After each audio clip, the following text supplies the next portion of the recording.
মওত থেকে মানুষ বাঁচতে চায়, কিন্তু কিয়ামতের মাঠে উল্টো। কি রকম? বিসমিল্লাহির রহমানির রহিম।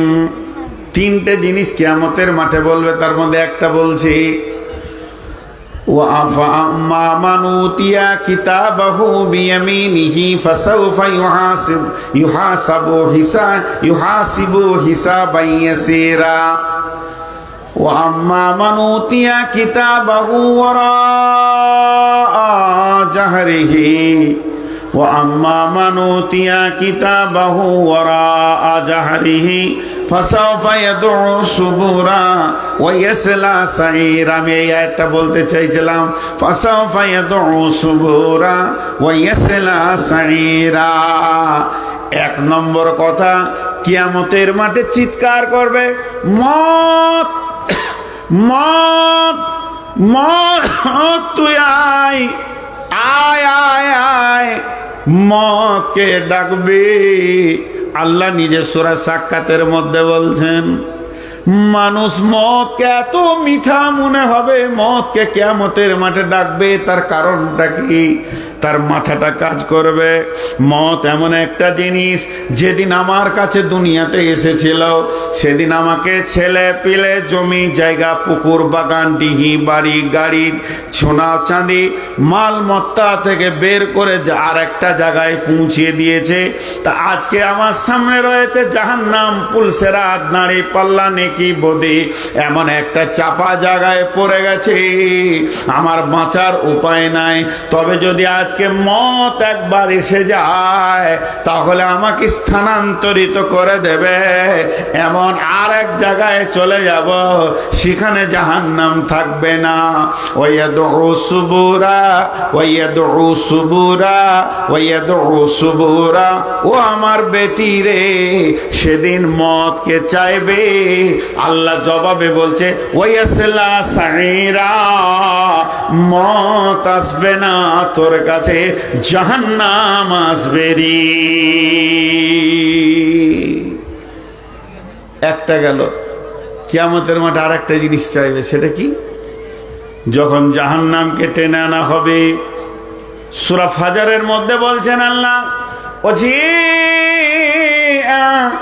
ইয়াউমাইদিন বিজাহান্নামা ইয়াউমাইদিন ইয়াতাযাক্কারুল ইনসানু ওয়া আন্না লাহু যিকরা। যখন জাহান্নামকে দেখে নিবে, মেঘের গর্জন শুনবে, হুঙ্কার শুনবে, তখন হাসরবাসী কপালে হাত মারবে, বুকে হাত মারবে, আর বলবে, ইয়াকুলু ইয়া লাইতানি কদ্দামতু লিহায়াতি। এটা বড় আফসোসের কথা বন্ধুরে। না জানি নূর মোহাম্মদ আগের মাসে বেঁচে থাকবে কি না। ও আমার বেটির দল, আমি তোমাদের আব্বা বলছি, ও আমার বন্ধু, ও আমার সন্তানের দল, কচি কাঁচা আমার বয়স হয়ে গেছে, এখন তোমরা আমার সন্তান। যারা আমার বয়সে, তারা আমার বন্ধু ভাই, যারা আমার একদিনের বড়, তারা আমার বাবজি। হাত পা গুলো ধরে বলছে, সেই দিন মুখ দিয়ে বলতে হবে, ইয়াকুলু ইয়া লাইতানি কদ্দামতু লিহায়াতি। 50টা বছর পেয়েছিলাম, 53 বছর পেয়েছি, 62টা বছর পৃথিবীতে তিলে তিলে পার করে দিলাম। মাবুদ, আজকের দিনের জন্য যদি কিছু জমা করে রাখতাম, নামাজটা পাঠিয়ে রাখতাম, রোজাটা পাঠিয়ে রাখতাম, তেলাওয়াত পাঠিয়ে রাখতাম, জিকির জমা করতাম, আর জামিয়াতে যদি 2-5 হাজার দিয়ে আখিরাতের যদি জমা করতাম, আজকে টেনশনে পড়তাম না। টাকা দেওয়ার জন্য বলিনি, কোরআন থেকে বলছি, হাত পা গুলো জড়িয়ে ধরে বলছি, বন্ধু এখনো অনেক সুযোগ থেকে গেছে। এর জন্য একজন দার্শনিক বলছেন, সূর্য কথা বলে, সূর্য কথা বলে, কি বলে কি বলে? সূর্য প্রতিদিন তোমার সঙ্গে কথা বলে, সকাল সন্ধ্যা। আল্লাহ সময়ের ওপরে 3খানা কোরআনের সূরা নাজিল করেছেন। একটা সূরার নাম জোহা, উদীয়মান সূর্য, একটা সূরার নাম সূরা ফাজার, রাতের শেষের সূরা, একটা সূরার নাম সূরা আসার, দিনের শেষে সূরা, রাতের শেষে দিনের শেষে সূরা আল্লাহ দিলেন কেন? এই দুটি সময়ের গুরুত্ব এত বেশি দিলেন কেন? 8খানা তাফসীর বর্ণনা হয়েছে, তার মধ্যে একটা বলছে যখন ফজর হয়ে যায় তুমি যেমন কাজের প্ল্যান করবে ওই রকম যেন তুমি তোমার আখিরাতের প্ল্যান করে লাও। আজকের দিনটা কেমন করে কাটাবো, কোন কোন কাজ করব, নামাজের প্ল্যানটাও করে লাও। আজকের দিনে যেন নামাজ বাদ না যায়। যখন পশ্চিম গগনে সূর্য ডুবে যাবে তুমি যেমন তোমার দোকান থেকে মালগুলো কিনা হয়েছে কিনা এ বিষয়টা যেমন তুমি বারবার ব্যাগটা দেখবে আজকের কাজগুলো গোছানো হলো কিনা, তেমনি তুমি আখিরাতের আমলগুলো দেখে এলিও। কারণ সূর্য দিনে 2 বার বিশ্ববাসীকে কথা বলে। সূর্য যখন পূর্ব দিকে উঠে তখন বলে, হে বিশ্ববাসী রে, নসিব ভালো আজকে রাতে তোরা মরিসনি। আবার তোদের আল্লাহ তোদেরকে একটা সুযোগ দিয়েছে, দিন দিয়েছে, তওবা করলে এখনো ফিরে যা। কারণ কবরে যখন আযাব শুরু হবে 1টা মিনিট তুই খালি চাইবে পাবি না। এখন তোকে আল্লাহ সারা দিনটা দিয়েছে, তওবা করলে। যখন পশ্চিম গগনে সূর্য ডুবে পৃথিবীওয়ালাকে বলে, পৃথিবীওয়ালা রে, তোর কবর কদিনের রাস্তা তুই জানিস না, তবে আমি শুবে গেছি, একটা জ্ঞান দিয়ে গেছি, কবরের দিকে তুই 1 দিনের রাস্তা আগিয়ে গেলি। তাহলে কিয়ামতের মাঠে 2টা চাইলে, 3 নম্বরটা চাইবে জাহান্নামের ভিতর থেকে। কিয়ামতের মাঠে 2টা চাইলো, আর একটা চাইবে জাহান্নামের ভিতর থেকে। প্রথমটা চাইলো মত আসবে না, জাহান্নাম আসবে। দ্বিতীয়টা চাইলো আল্লাহ কেন কিছু পাঠিয়ে রাখিনি, আর নাই, হাতছাড়া হয়ে গেছে। 3 নম্বরটা বলে দিয়ে আমি আপনাদের কাছ থেকে সমাপনী দিব। 3 নম্বরটা সূরা হাদীদে আছে, কি? বিসমিল্লাহির রহমানির রহিম। فَالْيَوْمَ لَا يَأْخُذُوا مِنْكُمْ فِدْيَةٌ وَلَا مِنَ الَّذِينَ كَفَرُوا مَأْوَاكُمُ النَّارُ فَبِئْسَ الْمَصِيرُ। আল্লাহ রব্বুল আলামিন বলছেন, রব্বুল আলামিন শুনিয়ে দিচ্ছেন বিশ্ববাসীকে, শুনেলে যে একদিন তোরা দিতে চাইবি, একদিন তোরা দিতে চাইবি, আমি লিব না। কখন দিতে চাইবে? যখন মানুষ জাহান্নামে চলে যাবে তখন ও নিজের মাথাটাকে কাজে লাগাবে। হায় রে, এটা তো জাহান্নাম। বিশ্ব নবী বলেছেন সাদকা করলে বালা মুসিবত দূর হয়ে যায়, আর সাদকা তো তারাদ্দুল বালা। আলেম ওলামারা বলতেন যে বিপদে পড়লে সাদকা করিস। তখন ওই জাহান্নামী জাহান্নাম থেকে বলবে, মাবুদ, মাবুদ রে,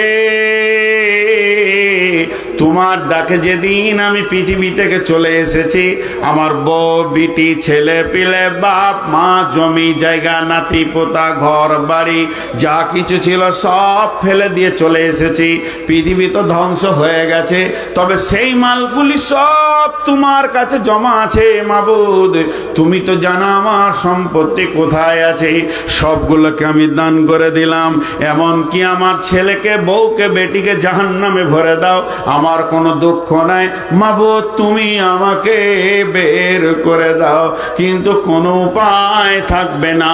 আল্লাহ বলেছেন ফালিয়াউমা লা ইয়াখুযু মিনকুম ফিদিয়াতুন, সেই দিন কোনো ফিদিয়া নেওয়া হবে না, জরিমানা নেওয়া হবে না, তোমার আযাব মুক্তিপণ নেওয়া হবে না। ফালিয়াউমাল্লাযীনা মিনকুম ফিদিয়াতুন ওয়ালা মিনাল্লাযীনা কাফারু মাওয়াকুমুন নার ফাবিইসাল মাসীর। জাহান্নামই তোমার ঠিকানা, এটাই তোমার জন্য পরিপূর্ণ ঠিকানা বানানো হয়েছে। ভাইয়া, 2টি কথা ছোট ছোট করে বলছি, 1 মিনিট লাগবে। কিয়ামতের মাঠে 2টো আদালত হবে কিন্তু। আর এই যে কথাটা বলছি এটা বুখারী নয়, মুসলিম নয়, তিরমিজি নয়, আবু দাউদ নয়, কোনো হাদিসে নাই, তাফসীরে নেই, কোরআনেরও তরজমা নাই। আমি যতটুকু দুনিয়াতে দু কলম বইটা দেখেছি এমনি করে নজরে, তার ভিত্তিতে আমি আমার বিবেক থেকে বলছি, হাদিস মনে করে এটা লিবেন না। আমি বলিনি যে এটা কালা রাসূলুল্লাহ সাল্লাল্লাহু আলাইহি ওয়াসাল্লাম।